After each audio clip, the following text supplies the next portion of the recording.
Welcome back. In part 2, we talked about the invasion of ghosts. And now we're going to meet a ghostbuster. Our next guest has been ghostbusting for many years and says there is ample proof that they do exist. Please welcome Robin.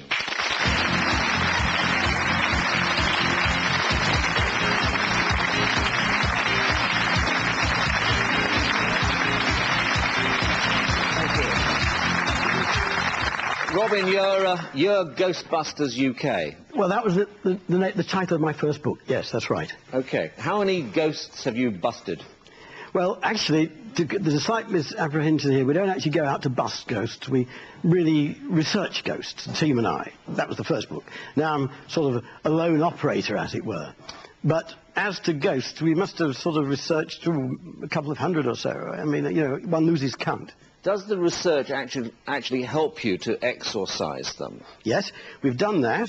But the thing we find usually is that people don't want them exercising. They're quite happy. They just want them explained, you know, occasionally want them exercising, as it were.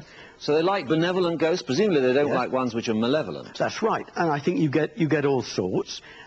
My basic position, Michael, is that it's a sort of a perfectly legal aspect of research. You can take a PhD in parapsychology. I'm a parapsychologist at Edinburgh University or London University or Surrey University. These, you know, it's not a ridiculous subject. No. What's the most sinister case that you've come across, and what did you do about it?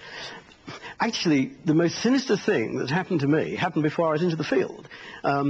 Before I read psychology, which was my first degree, I was in sort of business and things, and I was attacked in London by a very nasty group that I didn't understand were sort of occultists at all. I only knew that I'd collapsed in a cafe, and a man, it's a bit of a long story, the story's in the book, and came and rescued me. And in later years, I discovered this was some sort of psychic attack, which I believe can actually happen. That was my worst case personally.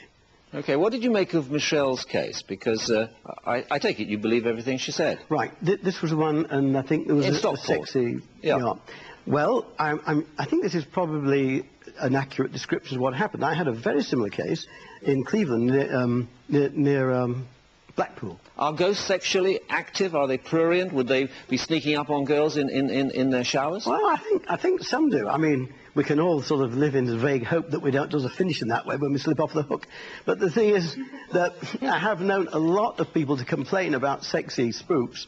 And in fact, in Ghostbusters UK, we talk about a ghost that haunted a shoe shop. And it had a fetish for feet. Now, that's all you need.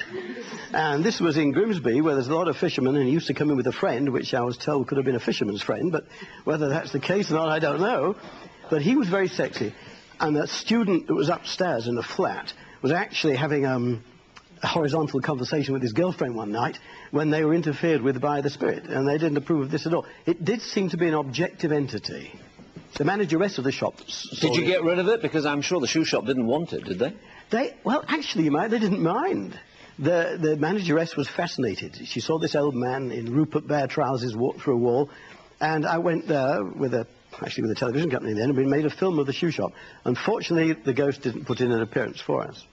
Okay, so Rupert Bear was not to be seen when he was needed. That's right. Anyway, so we've had vampires, we've had ghosts. Now it's time for witches. Our next guest is the High Priest of White Witches and boasts over 500 witches in his coven. Let's meet Kevin.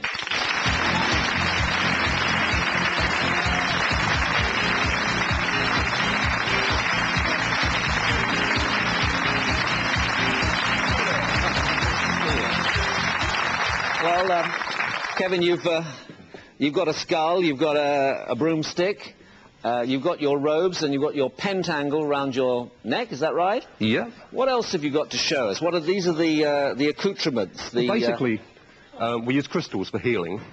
I brought the broomstick along as transport. That's to beat the traffic. And this is actually a vicar that I threw to the lions earlier. But in reality, we do have a very serious side to our belief system. And with crystals, we believe we can help people through the power of positive thought. Yeah. No devils, no demons, all good stuff. So you're a white witch. A white witch. A white witch. In fact, you've got a very attractive bathrobe on. Now, it was the white one in the laundry at the moment. It's actually a pair of curtains, actually. Oh, it's a pair of curtains? Yes, yes. That doesn't matter, but, I mean, do you wear white robes? No, I always wear a red one. They're purely symbolic to attune the mind. It's like wearing trainers sometimes. You know, you get sporty. This makes you feel spiritual. Briefly, the difference between black magic and white magic. Basically, to put it in a layman's terms, we believe in a force of nature, like the Star Wars terms, if you like, and you can tap into it for good or for evil, and we definitely believe in only doing good for people. And you try to do good. What do you do? We do healing for people. Recently, we've had an awful lot of stuff going on down at St Abbas in Dorset, helping people with fertility spells and that sort of stuff. Fertility spells? You're saying that if a couple can't have a baby, they come and see you? They do, or we go and see them. And what do you do for them? Well, basically, we perform what you would call a spell. And we believe that through the power of positive thought, anything can happen. And it has been justified and verified. So how many cases have you done where childless, infertile couples... 22. How many? 22. 22? Yep. There is a big piece in a leading magazine at the moment about the items that we've been involved in, and that's not us saying so, it's the actual couples who have said, yes, we've tried everything else, didn't want to try IVF. So they come to you as the last resort, but it's been successful 22 times? Yeah, some do, but some people actually want... They don't want to adopt, they don't want to try IVF, they'd like the natural way, if you like. OK. Did you fly on your broomstick today? No, I didn't. No, we come in an old tatty old Volvo, believe it or not. Just out of curiosity, what are you wearing underneath? Oh, a nice... very brave man who doesn't mind showing all his secrets to us. We never dance naked. You never dance naked? No. I have a question for George. You're a Christian minister in the Church of England. Correct. I didn't believe that they actually believed in the devil as such. Well, Christians believe on the Lord Jesus Christ, but we know that Jesus Christ taught that there is a devil. And you also said that people who don't follow the one true God are opening themselves up to the devil. Yes. Where does that leave Jews, Muslims and followers of other religions? Well, what I'm saying is that the Bible teaches quite clearly, Jesus Christ taught quite clearly, there is one way to heaven.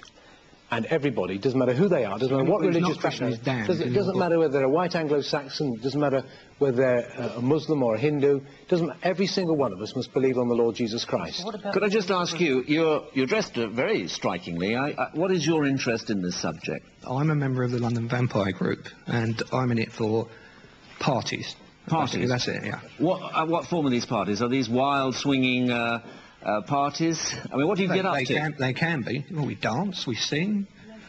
Fully clothed? Fully clothed? Mostly. Do you take blood from each other? No, the only time that I ingest blood is when I have black pudding with my chips. So, vampire lovers do that. Yes, please. I'd like to make a point on the whole of... sorry. Kevin. Kevin, it wasn't the so-called witches that burnt millions of people, calling them witches. And it wasn't the witches that burnt people saying they were servitors of the devil. It was not even a Christian invention. It was originally an Arabic invention called Shaitan, who became Satan and became the devil. So this was a horrible thing invented to frighten people, basically. And if that's what our friend over here believes in, well, he's welcome to it. No, I don't believe in a mere invention, which is what you're implying. No, I believe in what the God devil. has made known and revealed to us. Let's have one quick question. Right, okay, I mean, it's fair enough, you're all doing your own thing, but my only concern is you said earlier on, Pandora, that you'd actually had, like, blood sucked before, and it's just, like, with a question of, like, HIV around. AIDS, health risks, are there any health risks in all this, Pandora? Mick? I'm not being medically minded, I'm sorry, I'm not really qualified. Well, the exchange of blood or taking of blood obviously carries with it the possibility of transmitting diseases like HIV. I'm not entirely sure what happens to blood when it hits the open air and whether or not any diseases do actually survive. And I'm pleased to say that anything I partook in the past was on such a minimal level there couldn't possibly have been any danger. Absolutely. Okay, Michelle, one final point to you. After your nasty experience with ghosts, how is life and how is the family and how are the children?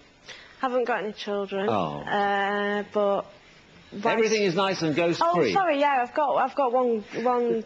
I thought you said you did. I thought I was awake. No, it's a spirit ghost. It's an actual child spirit who still lives in the house. Oh, it was a child spirit. Go. He will not go, but we are happy with him. He is very. So you're happy to accept him? Yeah, he's very. Even though you haven't got a child yourself, you've got a child in spirit. Yeah, it doesn't mean any harm. So the exorcism didn't work? It did. It got rid of Wait a minute. No, it didn't work. What's your name? George. George. Well, there you are. The child is on what you call a run. And it goes through every The exorcism didn't work. Christians do. The exorcism didn't work. Thank you very much, everybody. Yes, it did. Clearly, life after dark takes many shapes and forms. I hope you all sleep peacefully in your beds tonight. Join us again, but for now, goodbye.